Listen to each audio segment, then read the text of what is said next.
¿Realmente somos el producto de una selección natural y el producto de una evolución, como postuló en su libro Carlos Darwin en el libro de las especies? Un libro que tú lo abres y lees esto. Quizá, chance y, puede que, no estoy seguro, a lo mejor. Todas estas frases no son científicas. Y al acabar el libro El origen de las especies, jamás él menciona el origen de las especies. Qué contradicción, ¿verdad? Si yo voy a hacer un libro, El origen de los leones, y acabo diciendo que yo tampoco sé dónde vienen los leones, por favor, por el amor de Dios, no le pongas el origen de los leones. Busca la búsqueda de los leones como título, pero no el origen de los leones. Y así estamos en un mundo, damas y caballeros, de confusión, de filosofías, hipótesis, especulaciones, será, no será. Por todos lados hay una gran confusión filosófica, religiosa, política actualmente en el mundo. El mundo nunca había estado tan confundido como se encuentra actualmente en el siglo XXI. Después de haber pasado el siglo XX, que fue el siglo con los avances más grandes tecnológicos, los descubrimientos científicos más grandes de la historia fueron en el siglo XX. Y a pesar de que el hombre se ensoberbeció en el siglo XX y llegamos a la luna, inventamos la época cibernética, la computadora y las plataformas espaciales, etcétera, etcétera, nunca en la historia había habido tantos ateos como en el siglo XX. Antes del siglo XX, Blaise Pascal, físico matemático francés, era cristiano. Isaac Newton, cristiano. Louis Pasteur, Alberto Einstein. Y las más grandes mentalidades que ha habido eran personas que tenían la Biblia como su centro de estudio y a Jesucristo como su Señor y Salvador. Como dijo Wernher von Braun, el que mandó el cohete a la luna en 1969, director de la NASA. Este hombre científico, Wernher von Braun, dijo las palabras: yo no me atrevería a ser un padre, a ser un hijo, a ser un ciudadano, ni buscar ni especular el origen de la vida y el origen del universo sin tener la Biblia y a Jesucristo como mi Señor y Salvador. Pero, ¿qué es lo que le sucedió al ser humano? Vuelvo a repetir, la Biblia dice que se ensoberbeció. Y como la Biblia nos muestra que Dios creó al ser humano como un ser libre, somos agentes morales, responsables de nuestras acciones.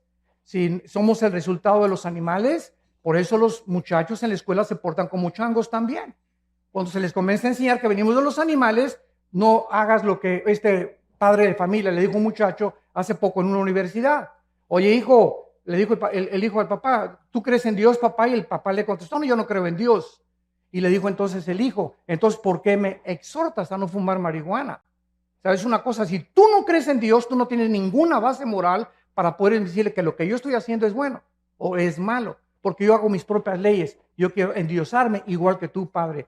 Claro que el hijo se estaba burlando de su papá, pero este es al punto donde se llega de la increíble confusión que existe de los famosos hombres o mujeres o maestros en las universidades que llenan actualmente las universidades del mundo diciendo a los estudiantes que son ateos y que no existe absolutamente nada. Y esta es la razón de tanta confusión, donde ya el mundo perdió la brújula. El matrimonio se está redefiniendo. Lo que durante miles de años fue un hombre y una mujer, ahora se cambia el matrimonio y ahora no es entre un hombre y una mujer. Es el síntoma más grande de descomposición social, damas y caballeros, a la que el mundo se está enfrentando. Y estamos como las ranas, cuando la metes a una rana a una olla con agua fría y le prende la estufa, la rana, en lugar de que brinque cuando comience a hervir el agua, haz el experimento llegando a tu casa, ahí se va a quedar la rana en la olla hervida, porque su sangre se adapta a la temperatura del agua. Así estamos pasando nosotros, estamos tomándolo todo como normal, nos estamos adaptando a la nueva moral y estamos aceptando que es normal y la Biblia dice que no es normal, como lo vamos a ver a continuación. Muchos critican de por qué, si Dios existe, tiene que juzgar a los hombres algún día. Te voy a decir la respuesta si eres ateo, escéptico o agnóstico, porque si no hay una vida después de la vida y no hay un juicio después de esta vida, no hay más que dos opciones. Una, perdemos totalmente la esperanza, y dos, vamos a vengarnos nosotros mismos. Si no hay absolutamente justicia después de la vida, Entonces todos los nazis que asesinaron a casi 6 millones de personas y que murieron.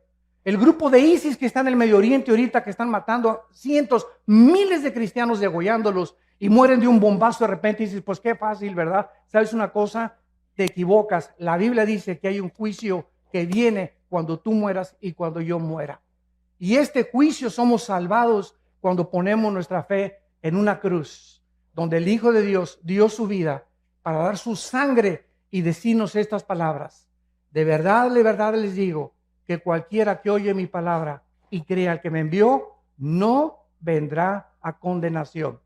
No pasará por este juicio porque ha pasado de la muerte a la vida. Juan 5:24. Los que traigan su Biblia en esta mañana, los invito a que la abran en el libro de Apocalipsis, capítulo 20.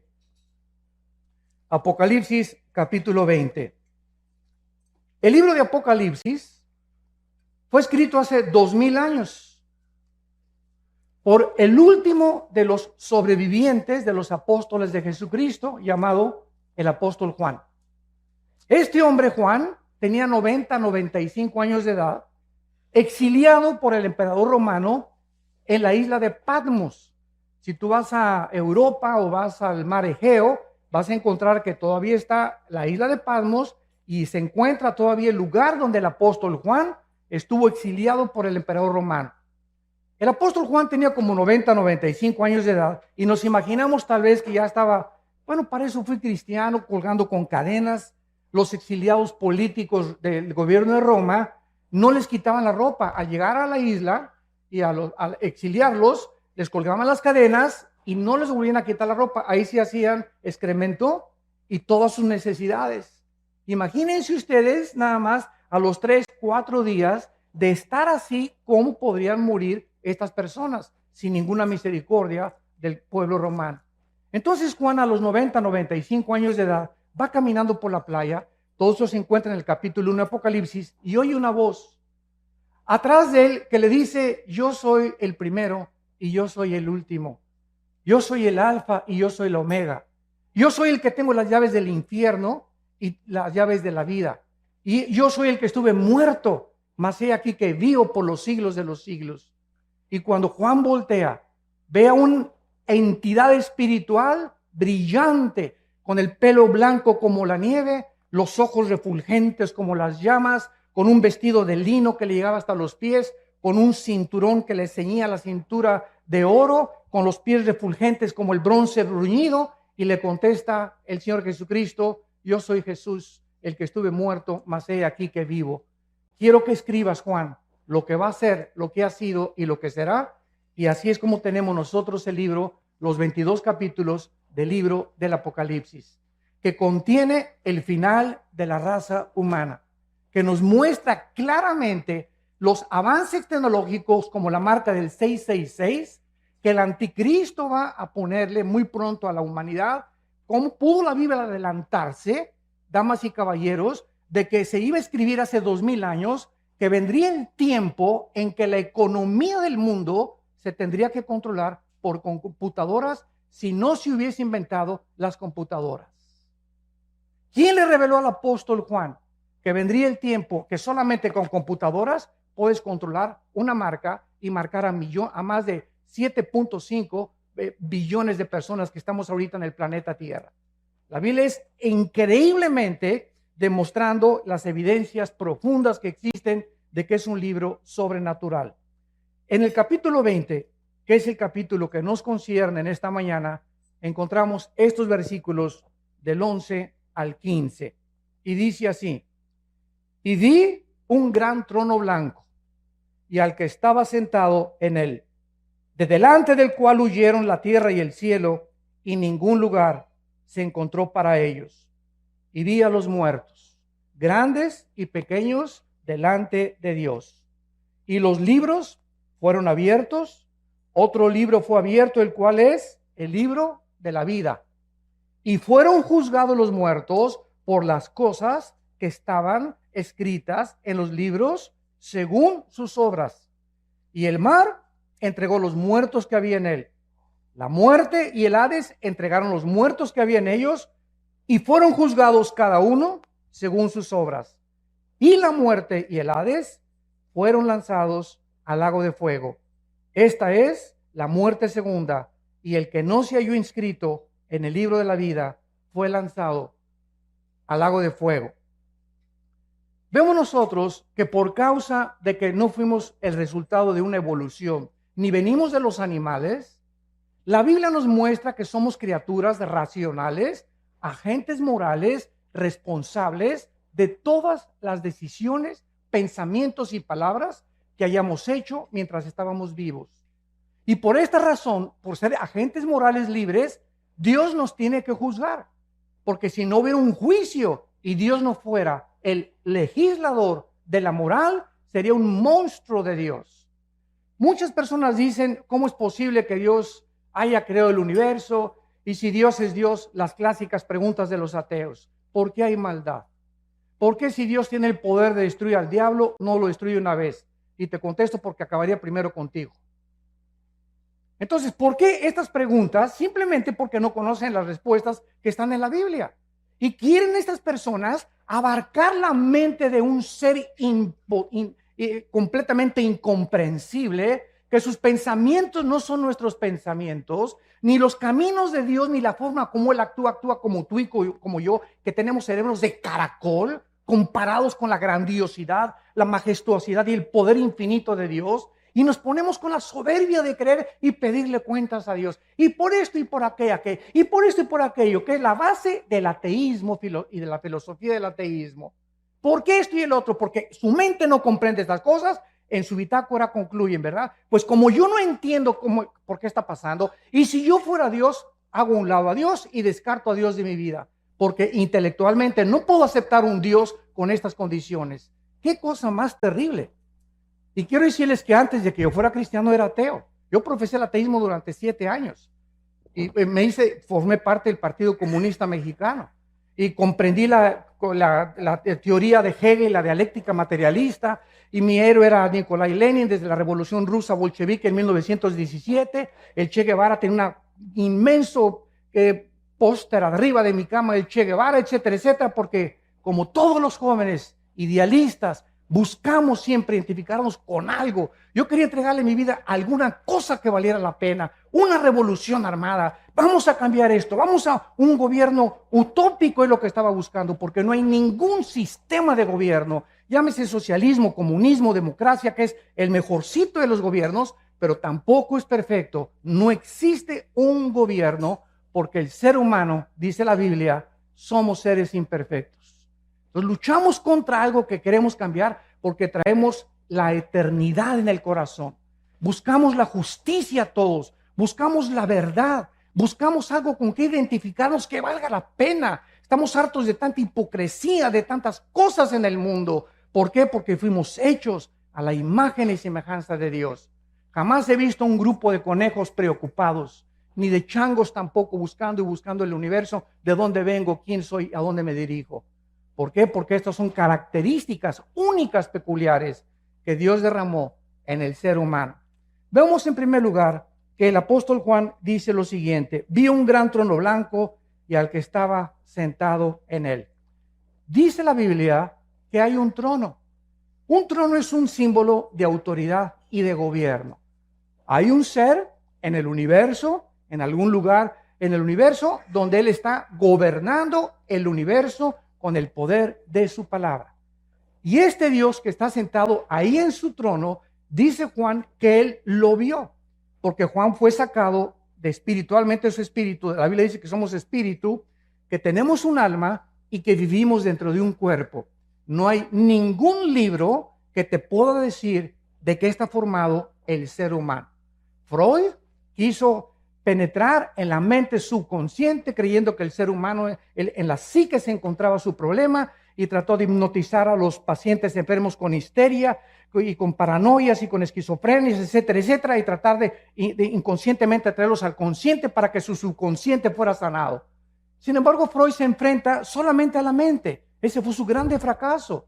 El problema del ser humano es mucho más profundo que la psique, que la mente. Y la Biblia nos dice, el problema del ser humano es espiritual. El hombre es espíritu, tú eres espíritu y yo soy espíritu.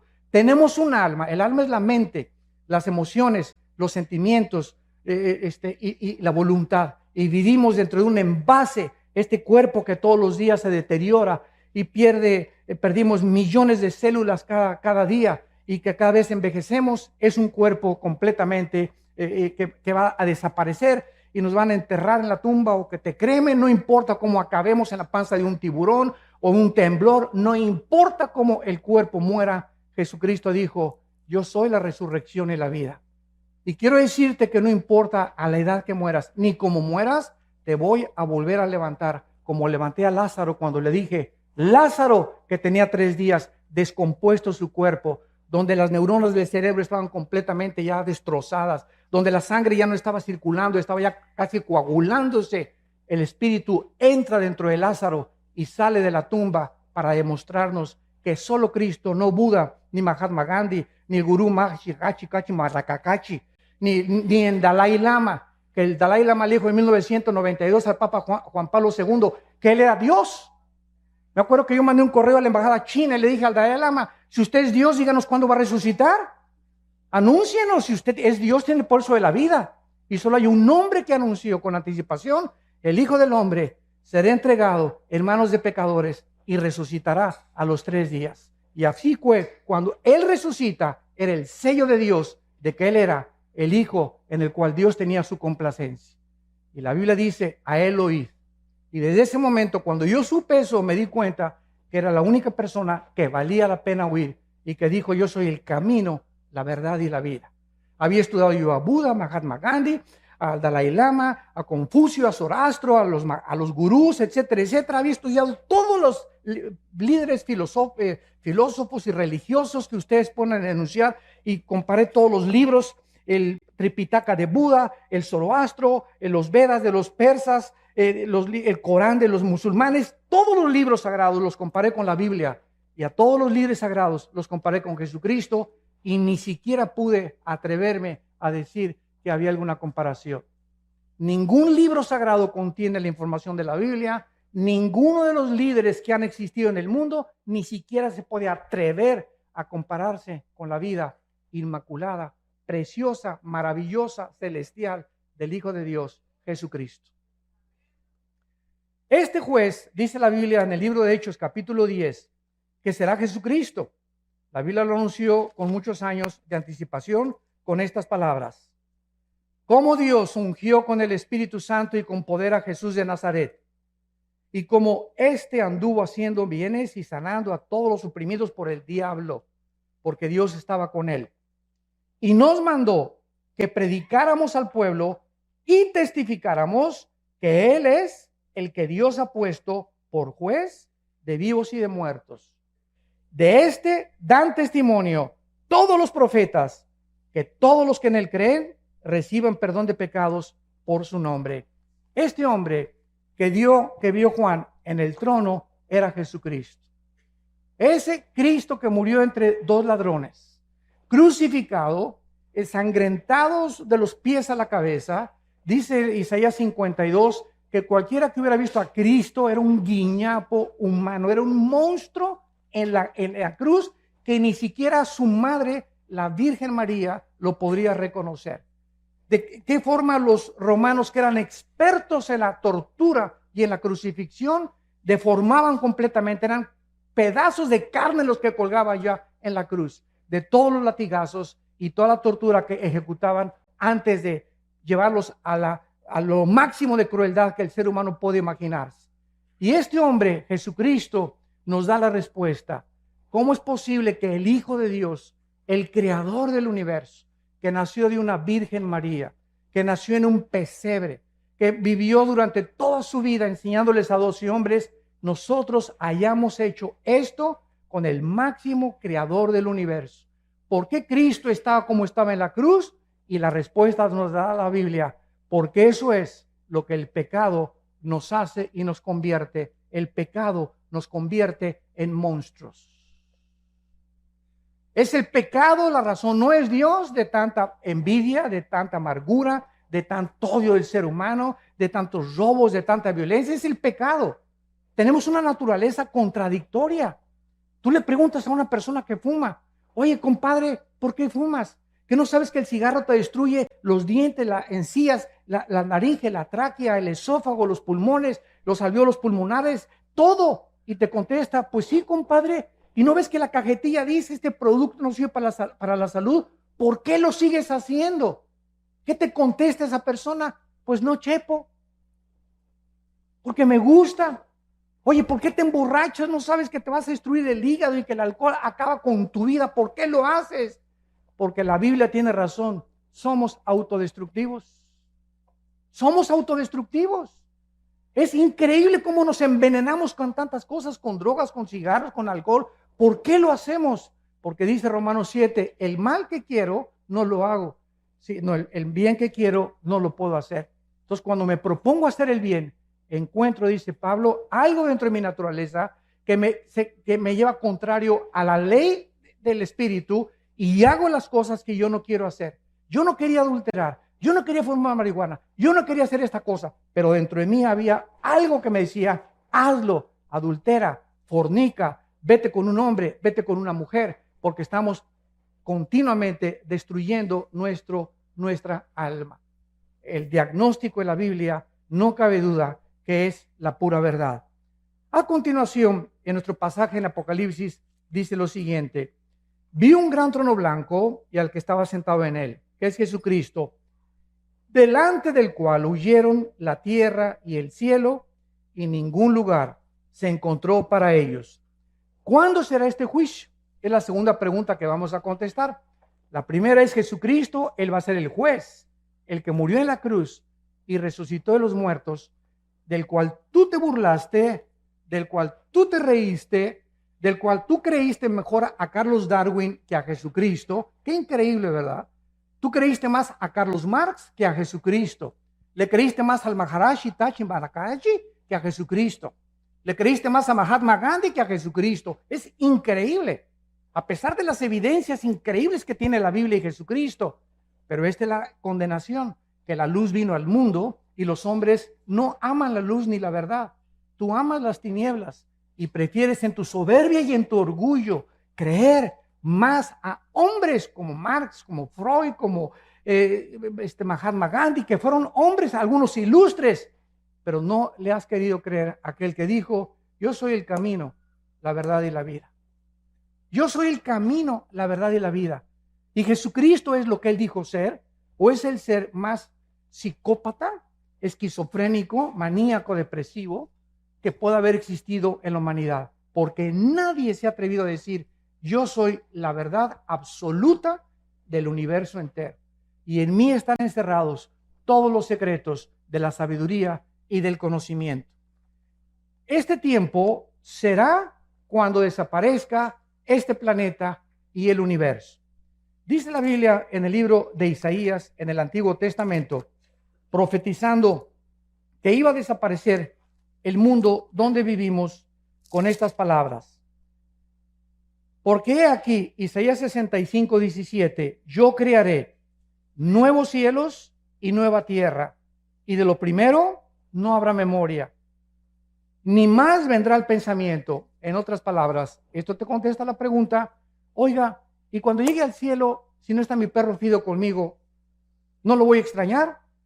Y si no está mi abuelita conmigo, y si no están mis hijos conmigo en la otra vida, y si mi esposo y a los que yo amé se van al infierno y yo me voy al cielo, ¿tú crees entonces que el cielo sería un lugar de completo descanso y de completo reposo y completa paz si tuviéramos esos sentimientos que tenemos aquí abajo en la tierra?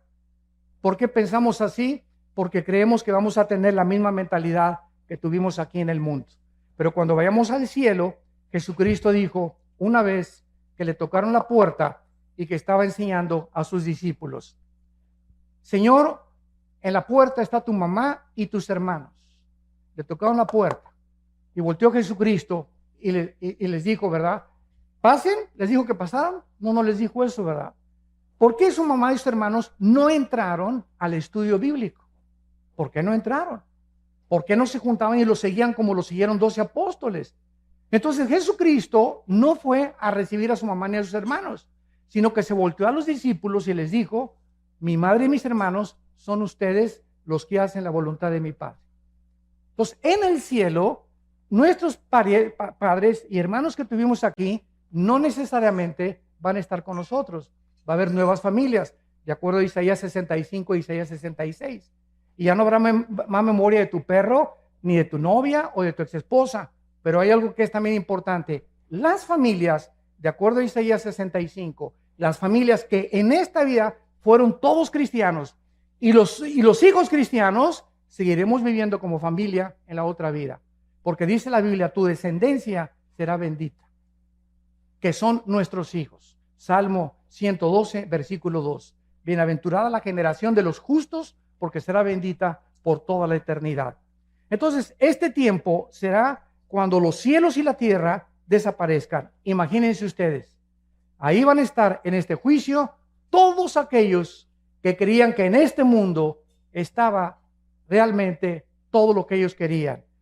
Será desintegrado, se fundirán los elementos y aquí va a estar lo que tú creías. Ahí van a estar tus tierras, ahí va a estar tu droga, ahí van a estar tus amantes, todo este mundo que muchos aman y que quieren aquí poder y que quieren publicidad y que quieren aquí ser reyes y Miss Universo y Miss Colombia y diputados y gobernadores y llegan hasta la arriba de la cumbre, y mientras más alto subas sin Dios, más alto caes. Es el problema de los que llegan a la cumbre, artistas, cantantes, deportistas, llegan a la cumbre y algo les pasa. No fuimos hechos para llegar a la cumbre, para recibir tanto aplauso y tanto amor y tanto honor sin descomponernos. La naturaleza humana se descompone con los halagos, con los barberos detrás de ti. Te descomponen porque el ego es muy grande de nosotros. Entonces, cuando un político sube hasta arriba y un gobernante sube hasta arriba y un deportista y un artista como Michael Jackson, Elvis Presley y te nombro cientos, acaban drogados, como Prince, acaban drogados, acaban degenerados sexualmente, acaban completamente o se suicidan o se quitan la vida porque no soportan estar allá arriba. Mientras más altos suben, más rápido nos descompone las alturas. Solo Dios puede darnos el poder de llegar a algún lugar en la cumbre con Él, porque le damos la gloria a Él.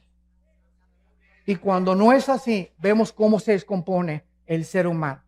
Vemos a continuación que la Biblia nos muestra que ningún lugar se encontró para los incrédulos. Estas personas van a ver en este juicio donde vivieron. Van a ver así el mundo que va a desaparecer, donde tenían su esperanza, el mundo donde se divirtieron y se burlaron de Dios, el mundo que creyeron que significaba todo para ellos.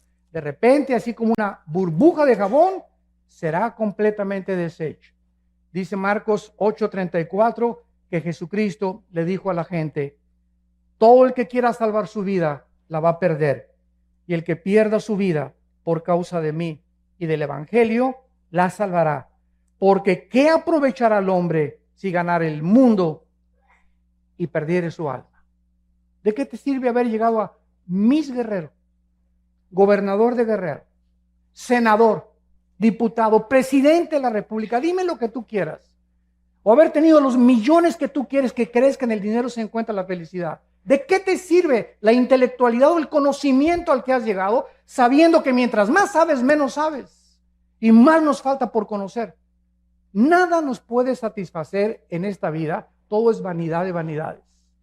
Todo es vacío sin Dios. Nada tiene ningún propósito sin Dios, porque fuimos creados para Él. Fuimos creados para tener comunión con Él, damas y caballeros. Entendámoslo. Cualquier otra cosa siempre te dejará vacía tu alma. Vas a llegar donde tú creíste que querías llegar. Y después de eso te das cuenta que sigues vacío. Como dijo un expresidente de México, a los 65 años de edad, un año antes de morir. Como lo acaba de decir uno de los millonarios más grandes de México, que murió su esposa: soy el hombre más vacío, más triste, y no necesito nada de lo que tengo, porque siento que algo me dice en mi vida que necesito a Dios. Y unos llegan a los 70 años a Dios, otros a los 80, gracias a Dios. Pero ¿por qué tienes que llegar a esa edad sin darte cuenta que fuimos creados para encontrar a Dios? Para que Él nos ayude a ser hombres, mujeres, para que nos ayude en nuestro matrimonio, para que sepamos cómo educar a nuestros hijos, cómo administrar nuestros negocios, cómo vivir en la vida, a qué darle prioridad en la vida, si es a mi esposa o a mis hijos o a mi trabajo. Y cuando buscamos a Dios primero y sobre todas las cosas, todas las demás cosas nos son añadidas. Vemos en segundo lugar, que dice Apocalipsis 20, versículo 12, y vi a los muertos, grandes y pequeños, delante, de pie ante Dios. Aquí no está hablando de los altos y los chaparritos. Cuando dice los grandes y los pequeños, está hablando que en este juicio estarán los grandes, o sea, los gobernantes, todos los presidentes que han existido en la historia, todos los dictadores que han existido en la historia, Hussein, Benito Mussolini, José Stalin, Hitler, etcétera, etcétera. Todos estos grandes hombres gobernantes, reyes, magnates, millonarios, que abusaron de su autoridad, que abusaron del pueblo, que explotaron a las naciones y a los pueblos, que fueron déspotas y tiranos, serán juzgados, dice la Biblia. Así que no tenemos por qué perder la esperanza ni por qué tomar venganza. Dios ha establecido un día en el que ha de juzgar a los vivos y a los muertos. Pero también dice a los pequeños. ¿Quiénes son estos? Los esclavos, sirvientes, trabajadores, campesinos e indígenas también. Los más exaltados y también los que están hasta abajo. Nadie se le va a escapar al juicio de Dios. Ahora, ¿sobre qué base va a juzgar Dios tu vida y mi vida? Dice el versículo 12, y fueron abiertos los libros. Y el libro de la vida, y fueron juzgados los muertos por las cosas que estaban escritas en los libros según sus obras. La Biblia dice que cuando una persona nace en este mundo, desde Adán y Eva, todos los nombres de todas las personas, desde Adán y Eva, están escritos en un libro. Hay el libro de la vida y el libro de la vida del Cordero. Son dos completamente diferentes. Y el otro libro, que es el de los registros que vamos a ver. En el libro de la vida están escritos todos los seres humanos. Todos los que rechazaron a Cristo serán borrados del libro de la vida. Todos los que en el libro de la vida han recibido a Cristo son pasados al libro de la vida del Cordero. Veamos esta verdad en Apocalipsis capítulo 13. Y dice así, en Apocalipsis capítulo 13, hablando acerca del anticristo y de todas las personas que él va a perseguir, dice el versículo 8, y lo adoraron, o sea, el anticristo, todos los moradores de la tierra, cuyos nombres no estaban escritos en el libro de la vida del Cordero, que fue inmolado desde el principio del mundo. Estuvieron escritos en el libro de la vida de Dios, del Padre, pero no en el libro de la vida del Cordero. Tú eres inscrito en el libro de la vida del Cordero cuando recibes a Cristo como tu Señor y como tu Salvador. Ahora, cuando alguna persona va a ser juzgada, vemos nosotros que vamos a ser juzgados, dice aquí, por las obras. Y estos libros, si lo notas bien, dice así: si alguno tiene oído, oiga, porque estas personas serán juzgadas por las cosas escritas según sus obras. En otras palabras, no todos los seres humanos tendrán el mismo castigo. Esto lo podemos ver en un ejemplo que Cristo hizo en Mateo capítulo 11, hablando de dos ciudades. Cristo dijo en Mateo 11, 21 al 24, ay de ti Corazín y de ti Betsaida, porque si en Tiro y en Sidón se hubieran hecho los milagros que han sido hechos en vosotras, tiempo ha que se hubieran arrepentido en silicio y ceniza. Por tanto les digo que en el día del juicio, del cual estamos hablando, será más tolerable el castigo para Sidón y para Tiro y Sidón, que para ustedes. En otras palabras, la Biblia dice que las personas, aquí está otra respuesta, que nunca oyeron hablar de Cristo. Cuando yo voy a alguna universidad, a algún seminario teológico, siempre me lanzan las mismas preguntas. ¿Y qué de las personas budistas, musulmanes, indígenas que nunca oyeron hablar de la Biblia ni de Cristo? La Biblia tiene respuestas para cada cuestionamiento intelectual. La Biblia dice que las personas, Romanos 2, del 12 al 15, que murieron sin Cristo van a ser juzgados por sus conciencias, de acuerdo a cómo contestaron a sus conciencias. Y nosotros y todos ustedes que están aquí en esta mañana y todos los que hemos oído la Biblia, seremos juzgados por este libro.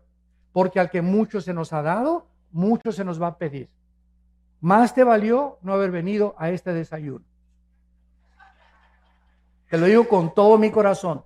Porque en el momento en que tú oyes la palabra de Dios, te haces mucho, mucho más culpable que una persona que nunca la oyó.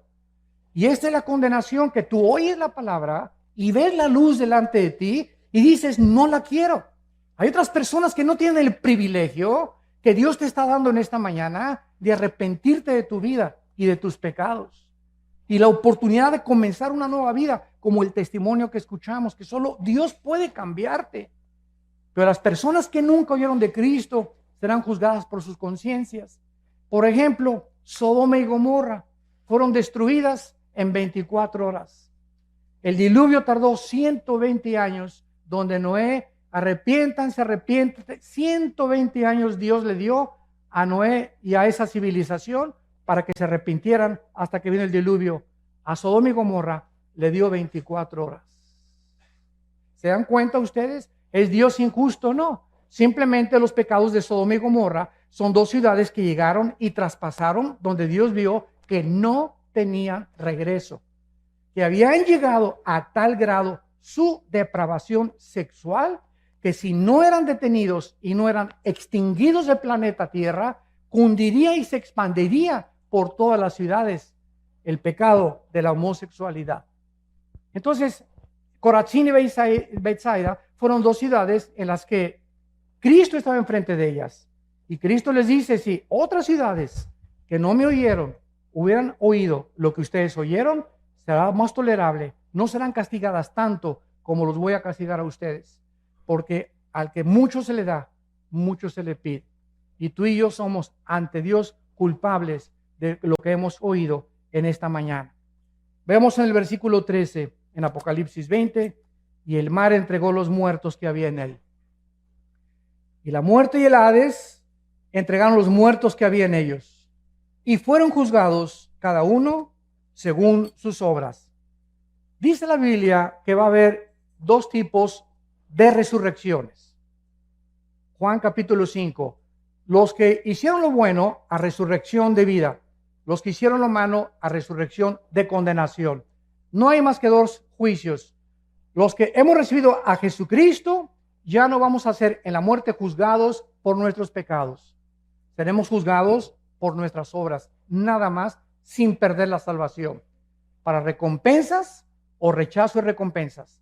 Pero aquellos que fueron juzgados y que no resucitarán hasta la segunda resurrección son los que menciona Apocalipsis 20, del 11 al 15, que es el pasaje que estamos estudiando. Entonces, la primera resurrección tiene varias resurrecciones.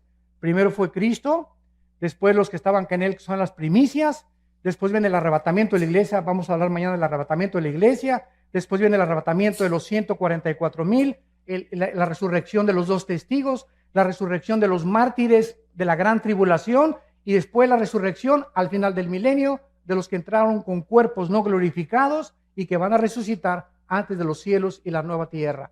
Entonces, toda esta resurrección de los justos se llama la primera resurrección. Y la segunda resurrección, dice el versículo 14, y la muerte y el Hades fueron lanzados al lago de fuego. Esta es la muerte segunda. Damas y caballeros, la Biblia no considera la palabra muerte cesar de existir. La muerte en la Biblia significa separación.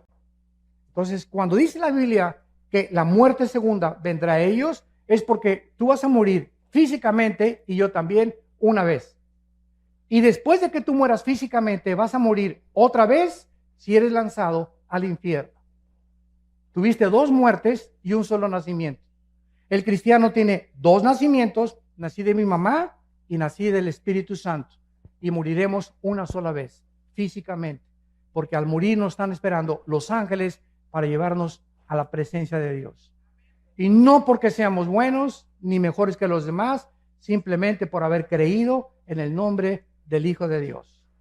Y cuando lleguemos al cielo nos vamos a quitar las coronas, dice Apocalipsis 4, y se las vamos a dar a Cristo y le vamos a decir: Padre, no merezco ni la corona, porque por tu gracia y por tu misericordia nosotros somos lo que fuimos mientras estábamos en este planeta. Y saldrán del mar, dice la Biblia, todos los que murieron en los océanos Atlántico y Pacífico, el mar Mediterráneo, el mar Egeo, el Golfo Pérsico, los mares Rojos y Muerto, todos los que murieron en avionazos, hundimientos de barcos o que se los comieron los tiburones, van a salir del mar.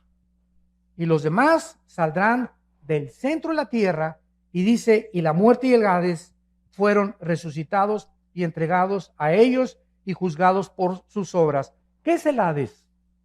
El Hades es una prisión en el centro de la tierra, donde si tú mueres sin Cristo, inmediatamente en segundos desciendes al centro de la tierra. Es como una prisión temporal, donde estás esperando hasta después del milenio o del reino milenial de Jesucristo. Vas a ser resucitado para presentarte a este juicio y juzgado por tus obras.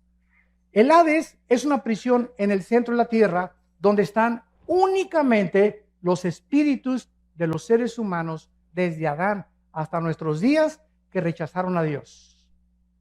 El infierno es el lugar donde van a ser lanzados.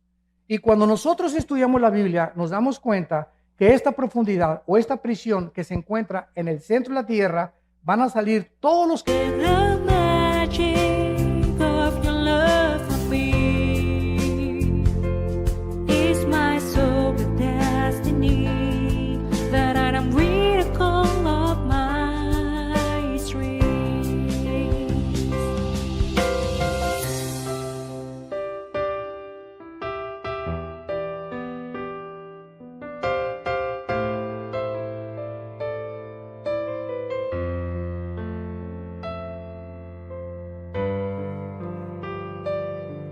When my heart is heavier, I remember that I have got someone like you in my life.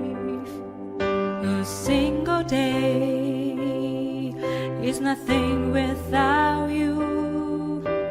que están ahí para ser presentados delante de Dios, los grandes y los pequeños. Y ahí estarán los dictadores, los reyes, junto con los indígenas, los esclavos y todos aquellos seres humanos que nunca les importó nada seguir a Jesucristo. Saldrán del mar, saldrán del Hades y serán castigados según sus obras. Y finalmente, dice la Biblia que todas aquellas personas que van a resucitar para presentarse delante de Dios, notas lo que dijo: y los vi parados delante de Dios. Y vi a los muertos de pie ante Dios. ¿Por qué vas a estar de pie? Porque en el día del juicio ya no hay oportunidad para que te arrepientas. Ya nadie va a caer de rodillas: Señor Jesucito, perdóname por el amor de Dios, y sacar tu estampita de Santadeo, ¿verdad, Señor? Pero nada, se acabó ya, ni agua bendita, ni escapulario, ni gritos, ni Ave María, ni santos. No va a haber nada absolutamente en ese momento. Estás dispuesto ya para ser lanzado, y no es un momento de arrepentirse. Simplemente Dios va a demostrar en este juicio, escuchen esto, que Él es lo suficientemente justo para decirte: yo no te quise lanzar al infierno. Como me dijo una señora hace mucho tiempo: ay, señor Alducin, fíjese que pues yo creo que Dios es peace and love, y algún día nos vamos a ir al cielo. Dios no manda a nadie al infierno. Dije: doña Chola, amén, amén y amén. Dios no manda a nadie al infierno, ellos se van solitos. Porque de tal manera amó Dios al mundo que ha dado su Hijo unigénito, para que cualquiera de ustedes que en esta mañana crea en Él no se pierda, mas tenga la vida eterna. En esta vida tú estás escogiendo. Al decirle no a Dios, tú estás determinando. Eres un ser moral libre. Dios nos amó de tal manera que dio su vida en una cruz por nosotros. Pero si tú te vas al infierno, Él no te va a lanzar al infierno. No habrá una sola persona en el infierno que antes no haya sido amada por Dios. Así que es el lugar donde tú estarás más a gusto. Porque si en esta vida no te gustó la santidad, ni estar con cristianos, ni seguir a Jesucristo, ni creer en la Biblia, en la otra vida te sentirías incómodo con nosotros. Es algo que nosotros tenemos que entender. Dios no puede forzar a nadie, ni violar la característica más grande que Dios nos dio, que es la libertad de escoger, el libre albedrío. ¿No quisieras tú en esta mañana venir a la cruz? Yo no te invito a que vengas a ninguna religión. El cristianismo no es una religión.